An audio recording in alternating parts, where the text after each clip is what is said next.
Hello বন্ধুরা, আবারও চলে এসেছি একটি নতুন রেসিপি নিয়ে। তো রেসিপিটার নাম হচ্ছে ছোলার ডালের কোপ্তা রেসিপি।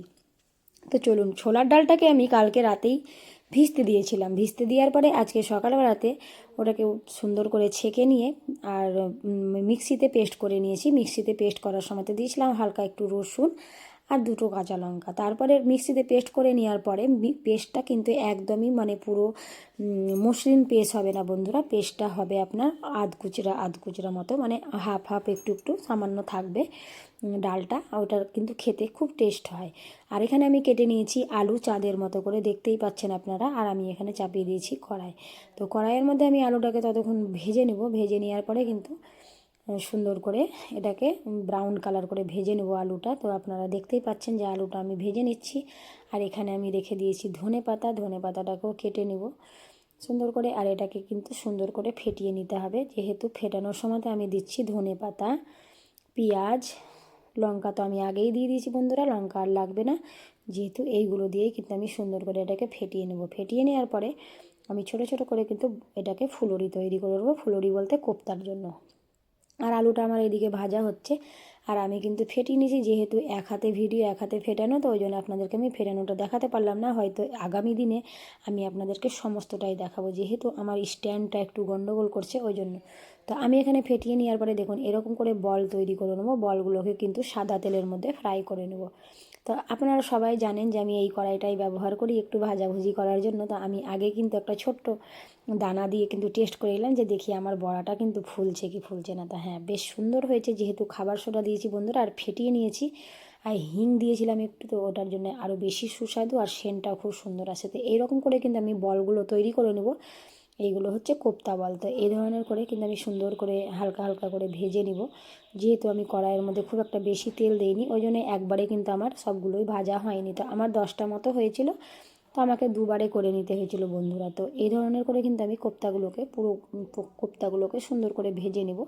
এগুলো কিন্তু আপনারা যদি ভাবেন যে আমি সস দিয়ে খাবো, সেটাও কিন্তু খেতে পারেন, যেহেতু এটা প্রচুর টেস্টি হয়।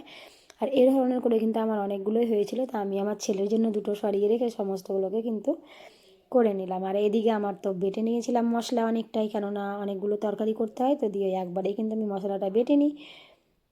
তো এখানে ধনে পাতাটাও সুন্দরভাবে রাখা আছে, ধনে পাতাটাও রেখে দিয়েছি আমি কুচি করে। আর এবার আমি তরকারিটাকে করে নেব। তো এখানে দিয়েছি তেল, তেলের মধ্যে দিয়ে দিলাম পেঁয়াজ। আর তারপরে পেঁয়াজটাকে একটু করে ভেজে নেব। একটু করে ভেজে নেওয়ার পরে কিন্তু আমি দিয়ে দিলাম সমস্ত আমাদের বেসিক মশলা। বেসিক মশলা মানে হচ্ছে আমাদের জিরে, আদা, রসুন, ধনে, এগুলোর সব পেস্ট, সেটা তো আপনাদেরকে আর বলতে হবে না। আর টমেটোটাও দিয়ে দিলাম। আর এখানে নুন হলুদটাও কিন্তু দিয়ে দিচ্ছি বন্ধুরা। আপনারা কিন্তু নুন হলুদ হলুদ দিয়ে কিন্তু মশলাটা যদি আপনারা কষাবেন, তাহলে কিন্তু মশলাটা যদি আপনারা হলুদ দিয়ে আর লবণ দিয়ে যদি মশলাটা কষান, তাহলে কিন্তু টেস্টটা দ্বিগুণ হয় তরকারির। সেটা আমি নিজে প্র্যাকটিক্যাল করে দেখেছি। আর এখানে দিয়ে দিলাম আমি ওপর থেকে কাশ্মীরি লঙ্কা। দিয়ে কোনো দিনও বন্ধুরা বেশি ভাজার চেষ্টা করবেন না তরকারি। যখন দেখবেন অর্ধেকটা আমার মশলা কষানো হয়ে গেছে, তখন কিন্তু আপনি অবশ্যই কাশ্মীরি লঙ্কাটা দিবেন, লঙ্কা গুঁড়োটা। যেহেতু কাশ্মীরি লঙ্কাটা তো ঝাল লঙ্কা নয়, ওর জন্য ওটা পরে দিলেও কোনো অসুবিধা নেই। তো দেখুন আমার মশলাটা কষানো হয়ে গেছে। আর মশলার কালার দেখেই মনে হচ্ছে যে তরকারিটা কি সুন্দর হবে বন্ধুরা, মনে হচ্ছে যেন মাংসর মশলা করছি। তো যাই হোক, এখানে হলুদ টলুদ সমস্ত কিছু পরিমাণ মতো পড়েছে বলেই সুন্দর লাগছে রেসিপিটা আমার দেখতে। আর তার মধ্যে আমি একটু দিয়ে দিলাম গরম মশলা। তো গরম মশলা তো লাগবেই, গরম মশলা ছাড়া তরকারি ভালো লাগে না, সেটা আপনারা সবাই জানেন। তো এখানে আমি কিন্তু সুন্দর করে ভালো করে কিন্তু কষিয়ে নিচ্ছি মশলাটা। তারপরেই কিন্তু আমি দিয়ে দেবো আলুটা।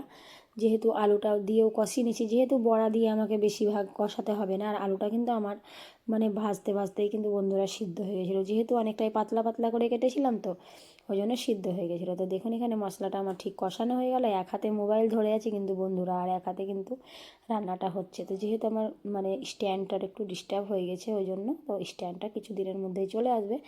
তারপরে কিন্তু আমি দিয়ে দিলাম পরিমাণ মতো জল। আমার বাড়িতে যেরকম মেম্বার, যেরকম লোক তরকারি খাবে, সেরকম ধরনের জল দিয়ে দিলাম। যেহেতু আমি আজকে ডাল করিনি, এই তরকারিটা দিয়েই খাওয়া হবে, ওই জন্য আর একটা কিছু শুকনো তরকারি করেছি, সেটা রেসিপি আপনাদের সঙ্গে শেয়ার করতে পারিনি।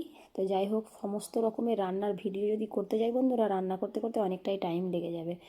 তো যাই হোক, এখানে কিন্তু আমার বড়ার যে তোমার কোপ্তা রেসিপি, বড়া কোপ্তা রেসিপিটা রেডি হয়ে যাচ্ছে। সামান্য সিদ্ধ হবে, এই যে ভেসে যাচ্ছে, খুব ফ্লফি হয়েছে বন্ধুরা।